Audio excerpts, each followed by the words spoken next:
tem uma diferença grande, né, entre você ser feliz com os seus filhos e você viver uma maternidade feliz. E eu sou muito feliz com o filho que eu tenho, eu sou muito realizada, eu amo de paixão meu filho, eu tenho uma relação com ele fenomenal e eu sou feliz e leve na minha maternagem. Vocês entendem essa diferença?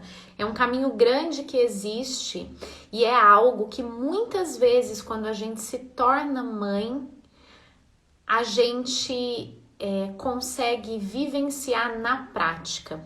E aí vem todos os sentimentos possíveis. Vou falar alguns aqui e eu quero que vocês me digam aí se vocês sentem esse tipo de emoção. Dizem que quando nasce uma mãe, nasce a culpa, né? Eu não sei se necessariamente nasce a culpa, eu não gosto de nada que generaliza, né?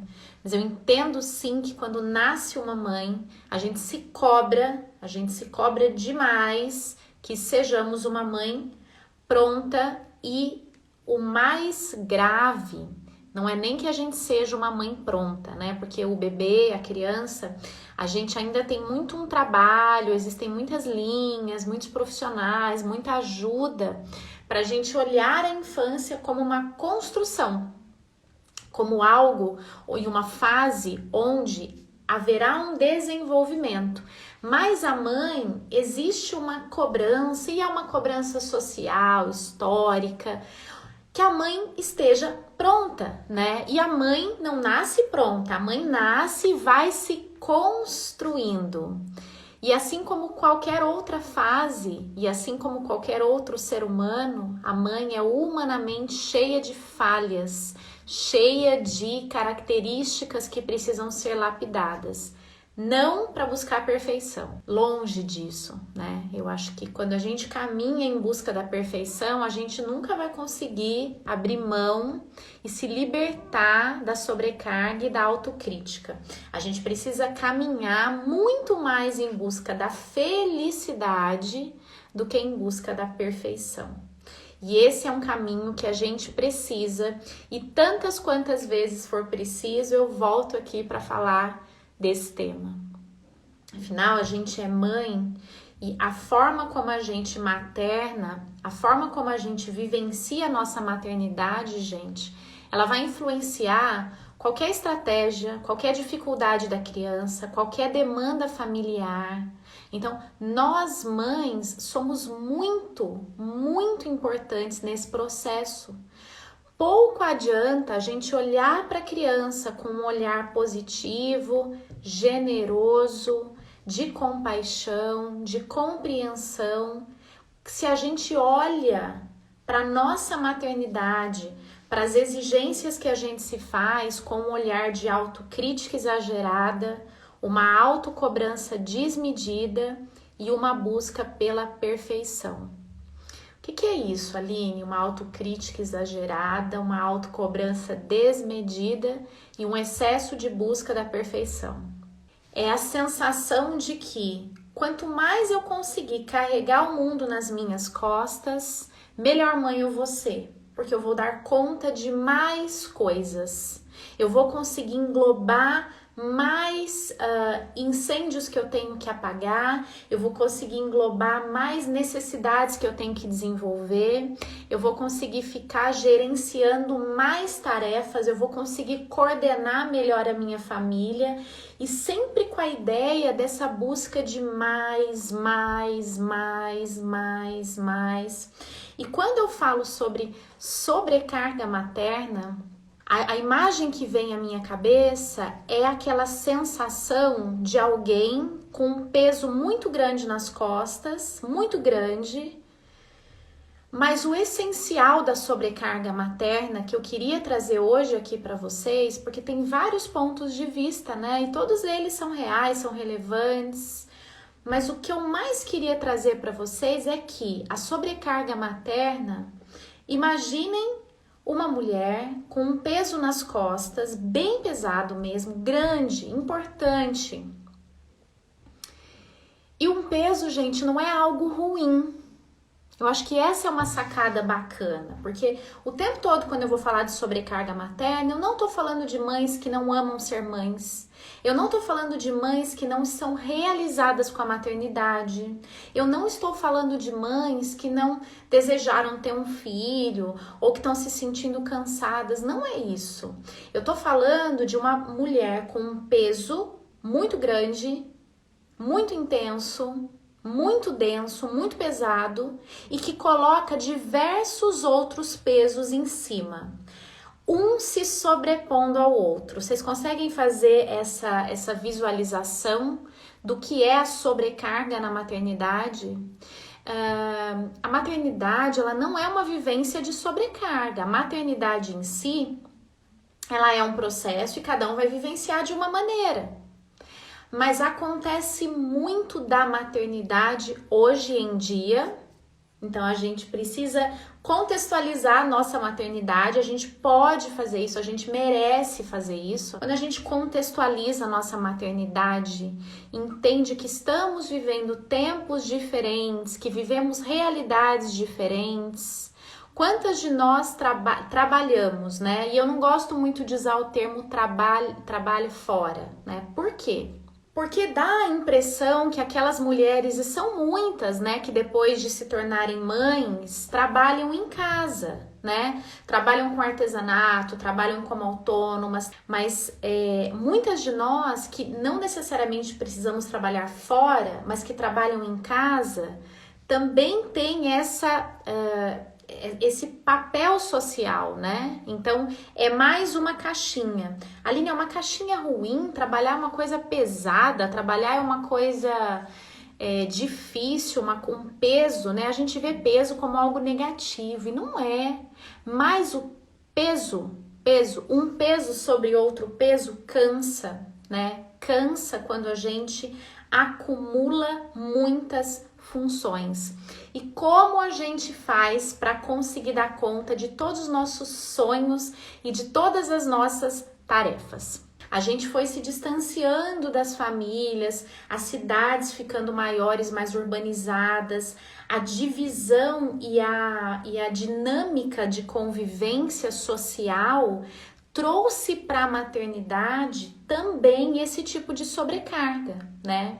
Eu mesma hoje estou numa situação atípica, diferente, que muitas de nós vivemos também, mas hoje, por exemplo, eu tô só com as meninas, quem me ajuda hoje não pôde vir porque precisou cuidar do filho e todas as minhas demandas continuaram. Então, puxa, de manhã ainda pensei, hoje é o dia de eu falar sobre sobrecarga materna e eu quero abrir um pouquinho dessa sensação, assim. Eu sei que vocês vivem isso, mas eu acho que quando vem alguém aqui, desse outro lado aqui da tela do celular, e fala sobre isso, eu acho que isso gera uma empatia terapêutica tão grande e é tão importante a gente se sentir acolhido, entendido e visto, e isso tem o poder de validar as nossas dificuldades e as nossas emoções. E aí, falando isso, validando as nossas emoções, a gente pratica algo que eu vou explicar para vocês lá nas estratégias. Porque a live é para mãe e tem estratégias sim, assim como tem estratégias para as crianças, a gente tem ao fim dessa live as 7 estratégias para você viver uma maternidade com menos sobrecarga. Eu queria compartilhar com vocês o quanto que quando a gente consegue olhar para as nossas dificuldades e dizer: é difícil mesmo, mas nós somos demais. E por quê? Porque quando a gente olha para nossa dificuldade e valida que é difícil sim, ao invés da gente dizer, tô acostumada, eu dou conta, tá tudo certo, tá tudo bem. Quando a gente invalida a dificuldade, a gente tá indo contra uma prática que é algo que quem anota a live aí, anota agora isso aí no caderninho. E quem não anota, eu vou fazer um resumo bem bacana e vou mandar para vocês ali pelo meu Telegram. Então quem não tá no Telegram, entra no Telegram e entenda que quando a gente olha para dentro e quando a gente entende, assume as nossas dores, dificuldades, elas estão ali, a gente pratica uma coisa chamada autocompaixão. Autocompaixão é diferente de autopiedade. Às vezes quando a gente pensa em autocompaixão, dá uma ideia, né, de Ah, meu Deus, que difícil ser mãe, né? Não é isso não. A autopiedade, ela olha, você faz com que você olhe para você mesma com muita dó, com uma noção de que você é sofredora e que mais ninguém no mundo sofre tanto quanto você, que o seu sofrimento é maior que o sofrimento do outro. A autopiedade, ela faz com que você olhe para você e tenha a noção de que você existe acima de outras pessoas. Não é que você quer se sobrepor, mas a sua percepção, ela não envolve a percepção do outro. E eu acho que nós mães, mulheres, eu acho que a gente precisa se olhar de um jeito mais empático. A autocompaixão faz com que a gente olhe para os nossos sentimentos, nossas emoções, que a gente entenda que aquela emoção é difícil, que a gente entenda que aquela vivência é pesada sim, é difícil sim, e a gente pode dar conta dela, mas que a gente pode ser generosa e compreensiva com as nossas dificuldades. Que a gente pode se acolher. Veja bem, eu fiquei muito preocupada e assim, bem direcionada para vir aqui falar com você, que pode dizer assim para mim aqui: Aline, mas eu não tenho rede de apoio. Aline, mas eu não tenho como dividir as tarefas com alguém. Aline, o ideal é que eu tivesse essa pessoa. E a gente vai falar um pouco disso aqui nas estratégias. Mas eu queria dividir, eu queria que fosse mais partilhado, mas eu não tenho. Claro que a participação do outro, é claro que o comprometimento do outro, tanto da rede de apoio quanto do pai, né? Como a gente está falando para a mãe, o envolvimento do pai, o comprometimento do pai, ele é um dever, né? O pai, tanto o pai quanto a mãe têm o dever da educação da criança. Mas a gente sabe que não é uma realidade para todo mundo. E eu nunca venho aqui falar de uma maternidade idealizada, porque não é a maternidade que eu vivo, não é a maternidade que eu encontro no consultório, não é a maternidade das mensagens que eu recebo aqui em inbox todos os dias, não é a maternidade de vocês que colocam aqui para mim. Então a autocompaixão é algo que a gente precisa desenvolver sozinhas. A gente precisa desenvolver a autocompaixão pela nossa maternidade. Na verdade, a gente pode estender pelo nosso processo de vida, né? Pelo fato de sermos mulheres, ponto. Mas sobre a nossa maternidade, que é o tema aqui hoje, a gente precisa desenvolver esse olhar generoso. Vou dar para vocês um exemplo. Tentem imaginar uma situação na qual vocês se cobram muito, tá? Vou dar alguns exemplos aqui. Puxa, eu não tô conseguindo fazer tanto as tarefas da minha filha com ela como eu gostaria. Um exemplo meu. De outras mães. Puxa, eu não tô conseguindo dormir com meu filho todas as noites porque eu trabalho em turnos alternados. Puxa, eu gostaria tanto de ser mais paciente. Às vezes eu erro a mão e depois eu me arrependo, Aline. Ou, nossa, como eu gostaria de conseguir fazer todas as coisas da casa, tudo do meu trabalho e ficar mais calma. Às vezes eu fico estressada e eu acabo gritando, acabo me arrependendo depois, me sinto culpada. Todos esses processos, imagina que vocês estão ouvindo a fala de uma amiga para vocês. Imagina que a sua dor na sua sobrecarga materna aí, você tá ouvindo de uma amiga. Façam esse exercício. A nossa tendência, via de regra, né? A nossa tendência maior é que a gente escute a dor de uma amiga, de uma conhecida, de uma história que a gente tá vendo no jornal, na TV. Enfim, eu tava vendo um seriado há pouco, eu tava vendo uma médica sofrendo porque ela tava em dúvida se ela, né, continuaria a carreira ou se ela cuidaria dos filhos e atenta a essa questão da sobrecarga, fiquei ali. Nós somos muito mais empáticas, generosas, compreensivas, carinhosas e afetivas com o outro, com a outra mãe, do que com a nossa história. Então, se eu venho aqui contar para vocês, puxa, hoje eu tô cansada, aconteceu uma coisa, eu tô me sentindo assim, ou eu tô num projeto novo no trabalho, tô menos com as crianças, Ou eu estou mais com as crianças e menos aqui, não consigo responder todos os stories, todos os inbox aos fins de semana, por exemplo. Hoje eu não consigo mais dia nenhum. Mas se eu venho aqui, eu recebo uma chuva de mensagens de encorajamento, o que é lindo.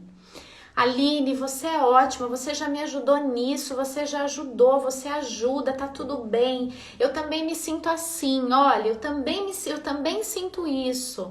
Que bom você dizer isso aqui, que bom ver que uma psicóloga pode dizer que também tem seus desafios, que também sente as suas dores, que também vive dificuldades na maternidade, sim, e tudo mais.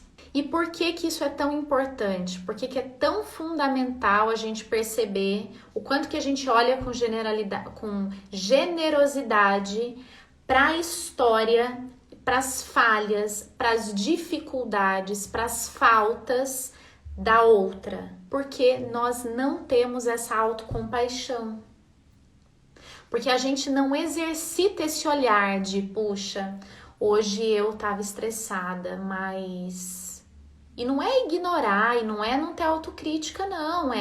Puxa, eu tava estressada hoje, mas amanhã vai ser um dia melhor. Eu vou me comprometer e amanhã eu vou tentar fazer diferente. E hoje eu tô precisando de um tempo pra mim. Hoje eu tô precisando de uma taça de vinho, de ler um livro que eu gosto, de relaxar um pouco, de não me preocupar com isso agora. Esse acolhimento, gente, ele nos engrandece enquanto mães. Ele nos abastece. Queria contar para vocês que existe um estudo sendo feito, existe uma síndrome mesmo, um transtorno do DSM, que é a síndrome de burnout, que é uma síndrome de estresse agudo diante de uma atividade laboral, uma sobrecarga muito grande que só se caracteriza quando ela é vivenciada dentro do trabalho, que é a síndrome de burnout, né? Muitas pessoas já ouviram falar, já viveram, muitas pessoas na mídia hoje falam sobre transtornos psicológicos, a gente acaba, mesmo não tendo ou não tendo ninguém próximo com o transtorno, a gente acaba reconhecendo e entendendo sobre esses transtornos. E já existem pesquisas, até anotei o nome dele aqui para eu não errar, é o Dr. Arthur Danila, que está fazendo uma pesquisa no Instituto de Psiquiatria do Hospital das Clínicas de São Paulo, lá na USP, falando sobre a síndrome de burnout materno, que é um conjunto de sintomas, estresse, insônia, irritabilidade, falta de energia, ansiedade, ligados à vivência da maternidade. Ainda não é um transtorno descrito pelos diagnósticos, pelos manuais diagnósticos de saúde mental, ainda não é, mas é muito provável que entre. Pensem bem, um transtorno mental próprio da maternidade, ligado à sobrecarga, né? A gente sabe que a síndrome de burnout é uma sobrecarga no trabalho. A síndrome do burnout materno é uma sobrecarga dentro da maternidade. Então, a gente precisa sim falar sobre isso muitas e muitas vezes, porque é uma tendência materna, é uma tendência nossa de olhar para a maternidade como uma função, como uma tarefa que demanda da gente, às vezes, uma energia sobre-humana. É importante a gente tirar desse lugar de santidade as mães, né? Por quê? Né? Mãe é maravilhoso, mãe é tudo de bom, mãe é uma coisa sensacional, mas não é do outro mundo, é desse, né?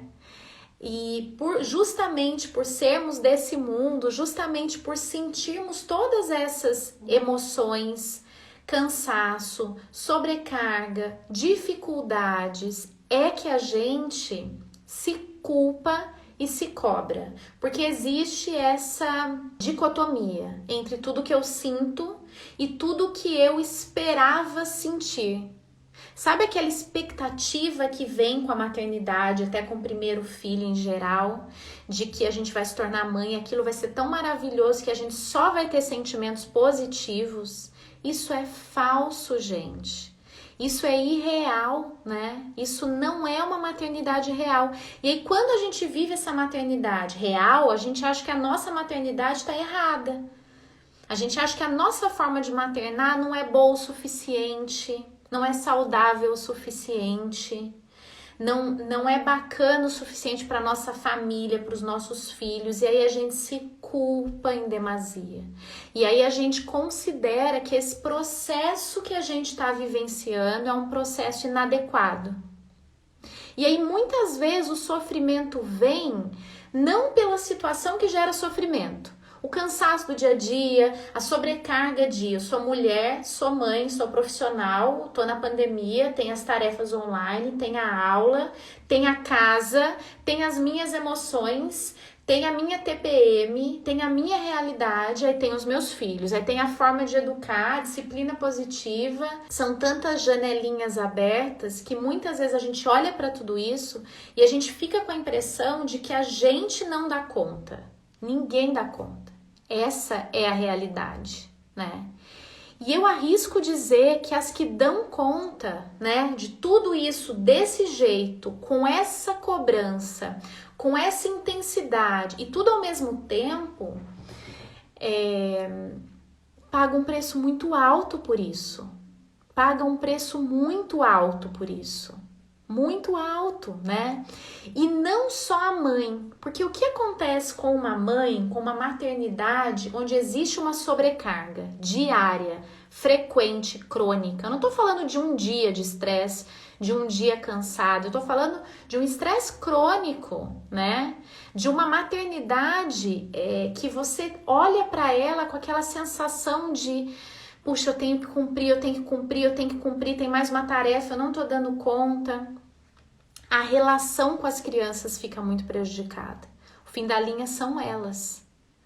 E aí tudo aquilo que a gente aprende, né, para ajudar a criança a superar o medo, até autoestima, até autonomia, até independência, a lidar com os próprios erros, vai por água abaixo. Porque a gente não consegue sustentar uma relação onde a gente não se sente visto, amado, respeitado. Eu acho que tudo isso que a gente prega e que a gente ensina para as crianças, a gente precisa minimamente usar de uma forma recíproca. A gente precisa transmitir através do nosso autocuidado, através da nossa autoestima, através da nossa autocompaixão, através da nossa assertividade de dizer: hoje eu estou cansada, agora a mamãe está com dor de cabeça. Dentro dessa casa, dentro dessa situação, eu preciso que vocês colaborem com a casa, não é comigo. É a casa que precisa da colaboração de todos. Porque quando a gente pede ajuda pra gente, a gente acaba personificando a casa, a gente acaba personificando uma dinâmica e uma estrutura que é coletiva e que só vai ser encarada como coletiva quando a gente também abrir mão e sair do papel de grandes gerenciadoras, de delegar o tempo todo, de coordenar o tempo todo. Ah, Aline, mas se eu não coordeno, nada acontece. Será? Será que a gente, com essa justificativa de que se a gente não coordenar, nada acontece, a gente não acaba ficando numa zona de conforto e não mudando essa dinâmica de que a mulher pode sim trabalhar fora, pode sim viver uma maternidade leve, pode e deve ser respeitada, desde que a casa esteja em ordem, desde que ela esteja bem, desde que ela não cobre em excesso, desde que ela não exija que todos delegam, todos colaboram com a casa, todos participam. Então, essa é a nossa verdadeira liberdade dentro da maternidade. É a gente poder olhar os nossos processos internos, as nossas dores, o nosso cansaço e entender que isso não tem a ver só com o estabelecimento de uma rotina nova. Isso também tem a ver com a liberdade da gente poder ser incluído na prioridade da família. Ora é a criança, ora é o marido, ora é a mãe. Isso precisa acontecer. Vamos falar das 7 estratégias? Vamos lá, vamos levar isso para prática. Vamos transformar todo o conhecimento em ações práticas. E aí depois vocês me contam qual das estratégias faz mais sentido para vocês e qual vocês já vão colocar em prática amanhã. Primeira estratégia. Eu espero que vocês gostem. Fiz todas com muito carinho e acho sim que são as estratégias mais efetivas ao longo desses quase 15 anos atendendo famílias. São as estratégias que eu vejo os olhinhos das mães brilharem. Primeira estratégia, filtre os palpites. Aline, mas o que sobrecarga tem a ver com palpite? Tem a ver que assim, a gente precisa confiar um pouco não, muito, na nossa intuição. A gente precisa confiar no que a gente entende que é bom para nossa maternidade. Quando a gente confia nisso, o palpite que vem, e olha só, eu nem tô falando daquele palpite maldoso, tá, gente? Esse daí você nem filtra, você espanta, deixa ele longe de você. Eu tô falando aqui do palpite de quem te ama, de quem tá perto de você. Eu gosto da seguinte frase para palpite. Uma triagem básica. A pessoa ajuda? Não, não pode palpitar. A pessoa ajuda? Sim, pode palpitar. Mesmo a pessoa que ajuda, eu não tô falando do marido, do parceiro, do pai que é comprometido, eu tô falando das ajudas. Sogra, mãe, tia, prima, vizinha, amiga. Sob o meu crivo aqui, o meu critério aqui, pode palpitar, mas esse palpite vai ser avaliado por você. O crivo é seu, vocês precisam se empoderar desse lugar. Uma coisa que fez sentido para alguém, que foi bom para alguém, que foi maravilhoso para alguém, que transformou a vida de alguém, pode não ter nada a ver com você, com a sua realidade, com o que você acredita, com o que funciona para o seu filho, que só você conhece. Eu brinco, gente, é um exemplo super simples, mas é uma coisa que eu não canso de dizer. Quem me segue aqui, me conhece, sabe que eu sou a louca das meias, né? Eu não consigo ver uma criança num tempo frio, como hoje, por exemplo, num piso frio sem meia. Eu já falo, tem que colocar meia, não importa, tem que colocar meia. E aí, eu tava assistindo uma vez o Drauzio Varela. Drauzio Varela, se um dia você me escutar aqui, eu vou falar de ti. Eu brinco assim, Drauzio Varela pode baixar aqui agora e dizer que pisar nesse chão frio não adoece os meus filhos, mas eu sei que adoece. Então, não adianta, tem algumas coisas que não adianta a gente discutir teoria. A gente precisa levar pra prática. Pra mim, funciona assim. E aí, quando a gente entende que o que o outro traz pode ser muito bem bom para o outro, a gente também respeita a opinião do outro. A nossa ideia não é convencer ninguém. A nossa ideia não é arrastar ninguém para a nossa forma de maternar, não. Cada um precisa descobrir a sua. E a gente também se descobre nessa antítese, né? Nessa diferença. A gente olha para o que o outro sugeriu e diz, para mim não funciona. Até hoje aqui o que eu tô falando para vocês, pode ser alguém que me escute e diga, para mim não faz sentido o que a Aline tá falando. Para mim não funciona, não é assim. É isso que eu quero que vocês façam. É exatamente isso que eu quero que vocês executem na maternidade de vocês. Tem que fazer sentido. Bom, segunda estratégia, não se compare, tá? Mães perfeitas são mães que ainda não pariram ou mães que estão nas redes sociais. Ai, Aline, mas você tá na rede social, né? Eu não tô criticando, gente, quem tá na rede social. E não tô dizendo que postar uma foto linda com os filhos num momento prazeroso é falso, não é isso não. Eu tô dizendo que quando a gente olha pra foto da mãe que tá na rede social, que quando a gente segue uma mãe que tá na rede social, que quando a gente escuta alguém que não é mãe, também não tô dizendo que, né, não tô dizendo dos profissionais, hein? Não, tô dizendo de pessoas que não são profissionais. Porque tem uma frase que diz assim, né? Fui uma mãe perfeita até o dia que tive filhos. E é real mesmo isso. A impressão que a gente tem do que a gente ainda não viveu é distante. E quando nós, mães comuns, mortais, não santas, né? Não santificadas, quando a gente olha a mãe da rede social, a gente tem a impressão que a nossa maternidade é um lixo. Que a nossa realidade com o nosso filho é muito triste, é muito sem graça, né?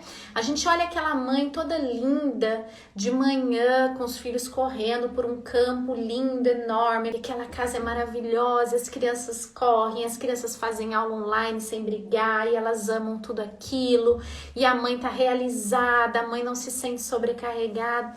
Falso, gente. É falso. Falso em que sentido? Não é que aquela mãe está interpretando aquilo, não é isso não. É que é um recorte só. A gente não tá vendo a noite que ela não tá conseguindo fazer o filho dormir com a autonomia que ela deseja. A gente não tá vendo os desejos dela que não estão atendidos, as dificuldades que ela tem, a solidão, a depressão. Hoje eu postei aqui nos stories a Natália Arcuri falando sobre depressão. Por quê? Porque eu achei muito interessante a gente entender que mulheres fortes, realizadas e poderosas também têm doenças mentais, também podem ter dificuldades, e ela não é mãe. E por que eu trouxe isso? Porque eu acho que a gente aproximar as mães das mulheres, né, faz com que a gente entenda que não é porque a gente se tornou mãe que a gente vai adquirir superpoderes, é como se batesse uma varinha mágica assim na gente, né? E às vezes uma pessoa que tinha dificuldade em dormir pouco e ficava muito mal-humorada, agora você é mãe, você tem que dar conta. Não vai acontecer isso, gente. Não existe esse milagre. O que existe é uma construção. Você constrói afeto, amor, dinamismo, autoconhecimento. É dia após dia. Então, mães perfeitas não sofrem, não choram, não perdem a paciência, não se sobrecarregam, não se estressam e não existem, tá? Então, não se compare. Use a história do outro como inspiração. O que na história do outro eu posso trazer para mim e que pode me ajudar e que vai me encorajar e que vai me fortalecer? São essas pessoas que você deve ter por perto. Ah, Aline, então aquela pessoa que só te critica, que só te põe para baixo, que só te faz sentir mal, para que ficar perto? Para que buscar isso? Afinal, gente, a gente consegue diferenciar muito bem quem faz uma crítica porque quer o nosso bem de quem faz uma crítica porque quer criticar. Para quê? Com que objetivo a gente vai alimentar essas relações? E isso destrói a nossa autoestima como mães. E a gente precisa fortalecer as nossas fontes de energia. Descubram isso e se agarrem a elas. Se aproximem delas. Bebam dessa fonte, troquem energias desse jeito. Então, descobrir o que te faz bem, o que te encoraja, o que te alegra enquanto mãe, o que te torna mais capaz, mais animada, mais disposta. Por quê, gente? Eu não tenho aqui nas estratégias uma dica para você não se sentir cansada e nem para você exterminar as tarefas que você tem que fazer.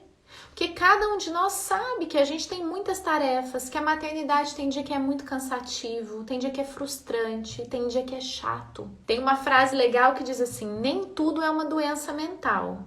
Tem coisa que é só chatice mesmo. Então tem momentos, tem fases da criança, do adolescente e tal, e dependendo das nossas características, é uma fase que pra gente é chato. E acontece isso e tudo bem.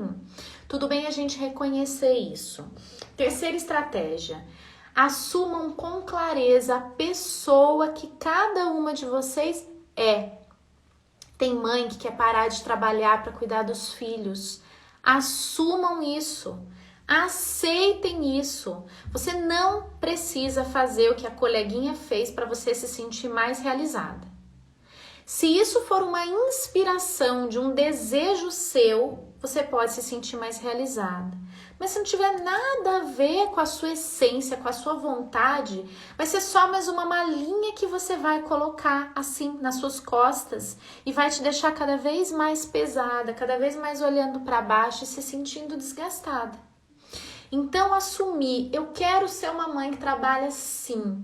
Assumir quem você quer ser, afinal, se a gente não sabe onde a gente quer chegar, qualquer caminho serve. E aí a gente vai ficar à deriva na expectativa do que pode dar certo ou não.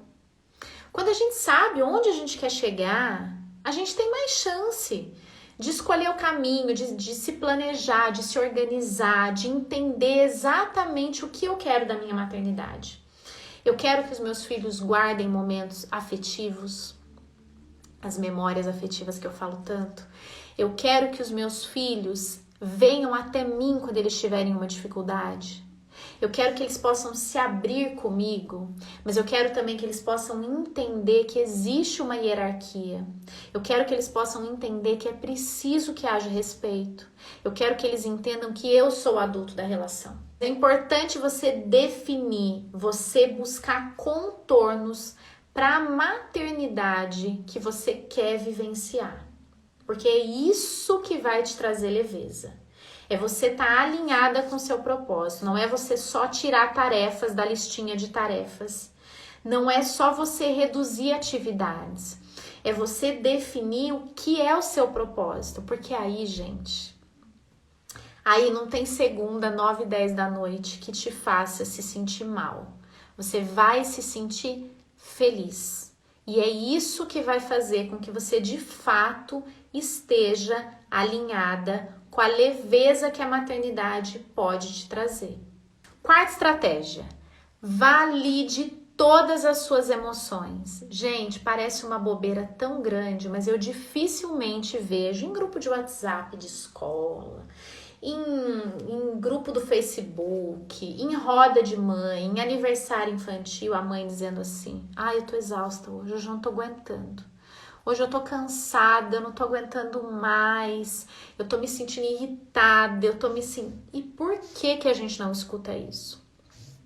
Porque geralmente a gente faz uma associação da maternidade associada com prazer, harmonia, alegria, satisfação, carinho, aceitação e todas as outras emoções. Por que as mães que estão ali na linha de frente com a criança, gestando, parindo, cuidando, ninando, assoando o nariz, correndo atrás, fazendo dormir, acordando mais cedo, não estariam cansadas, sobrecarregadas, estressadas, com raiva, tristes?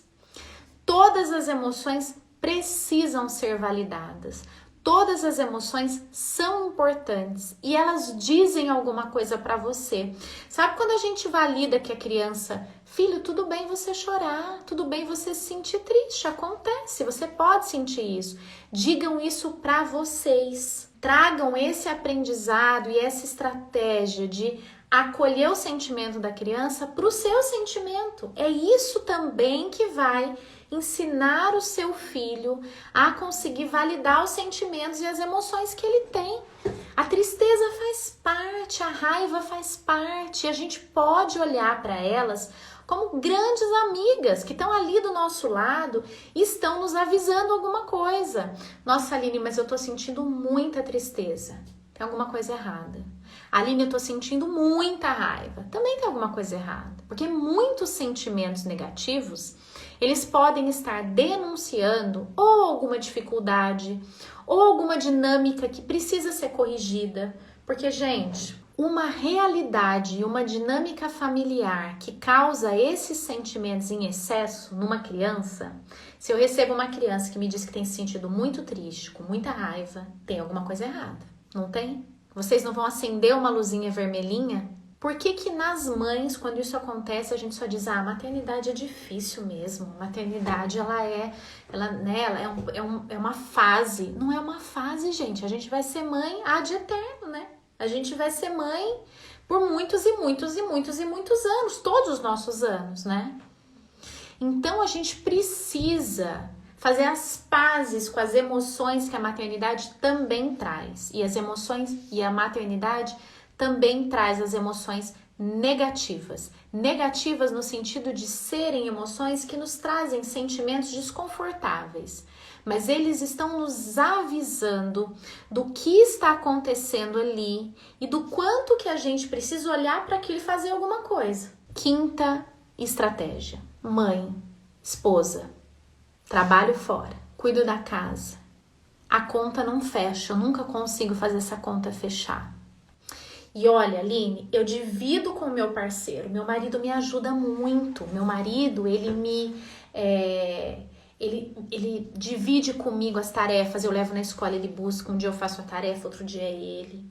A quinta estratégia diz assim, reveja os itens subnotificados. O que é isso? Muitas vezes a gente pega e faz assim, puxa, mas eu tô fazendo tanta coisa. Quem leva a criança para tomar vacina? Quem cuida se a calça ficou curta? Quem fica atento para saber quando exatamente o antibiótico acaba? Quem sabe qual que é o remédio antialérgico que a criança tem que tomar caso ela seja picada por uma formiga? Quem sabe exatamente qual é a amiguinha que quando chega perto da criança, é uma amiguinha que leva a criança para um canto e acaba falando coisas para a criança que fazem a criança se sentir culpada e você tem que intervir porque a amiguinha é 1 ano e 3 meses mais velha? Quem sabe exatamente que a criança está mal-humorada porque ela acordou um pouco mais cedo e ela não tomou café e quando ela passa 2 horas assim, a glicose cai, ela se sente... Tudo isso é tarefa, gente. E essas tarefas fazem com que a gente se sinta sobrecarregada sem perceber. A gente não conta que faz tudo isso. A gente conta que, eu cuido da casa, eu faço o almoço, eu faço a tarefa com meu filho e eu nem trabalho fora, Aline. Eu digo, não precisa. Você faz tanta coisa, mas tem um monte de coisas aí nesses intervalos que eu chamo de itens subnotificados. Sabe quando a gente pega uma mala para viajar e fala, mas eu só coloquei uma calça jeans, 2 blusinhas e um par de sapato. Tá, mas quantos brincos você colocou? Quanto shampoo? Quanto creme? Quanto lenço? Quantas toalhas? Sabe esses itens miudinhos que quando a gente soma ficam pesados? Esses são os itens subnotificados. Revejam isso urgentemente todos os dias, sempre que for preciso. Vou fazer uma outra analogia. Sabe quando a gente fala assim, a fatura desse mês do cartão veio tanto, mas eu não gastei quase nada, eu fiz 2 compras. 2 compras grandes, mas eu fiz 17 compras pequenininhas. 20, 30, 70, 82, 18, 19, somem isso. O montante que dá é assustador. Esses são os itens subnotificados. Geralmente, na maternidade, isso acontece muito. Então, quando eu atendo um casal, geralmente eu pergunto como que as tarefas são divididas ali entre eles em relação aos filhos. E eles falam das tarefas maiores, e aí eu começo a questionar as tarefas menores. Quem buscou a terapia? Quem é responsável por trazer aqui na terapia? Quem soube do meu trabalho? Quem escolheu a escola? Quem está em contato com a professora? Quem está no grupo do WhatsApp da escola? Quem que cuida dos boletos da criança? Quem que cuida das roupas? Quem que cuida da medicação? Enfim, gente, daria mais 1 hora aqui só desse item, né? Vamos para o 6, tá? 6ª estratégia. Delegar também cansa. Mas parece uma coisa tão batida, né? Que a mulher delega e o homem executa no sentido da maternidade. A mãe delega, o pai executa. A mãe pede, o pai ajuda. A mãe cuida e o pai distrai. Gente, delegar cansa muito. Porque quem delega tem que fazer sempre uma avaliação complexa. Sempre tem que olhar o todo, pensar nas consequências, pensar na divisão das tarefas, traçar um objetivo, uma estratégia e sair delegando. E mais, delegando e cobrando, né? Então, qual é a minha sugestão? Não adianta parar de delegar e deixar que as coisas aconteçam. Não é essa a estratégia. A estratégia é: busquem organizar de uma forma mais em conjunto uma rotina que já inclua as tarefas que vocês sabem que tem que ser executadas, que já inclua uma divisão melhor das tarefas, porque aí vocês não vão precisar ficar delegando o tempo todo dia, toda hora. Então, façam essas reuniões, esses combinados, tem que fazer. Porque é a saída para a gente sair desse papel de delegar o tempo inteiro. E mais, quando a gente faz isso, a gente também consegue incluir o olhar dos dois, tanto do pai quanto da mãe, tá? E última estratégia. A culpa pesa demais. Sobrecarga não é um peso excessivo. Sobrecarga não é um exagero de expectativa, de funções e de tarefa.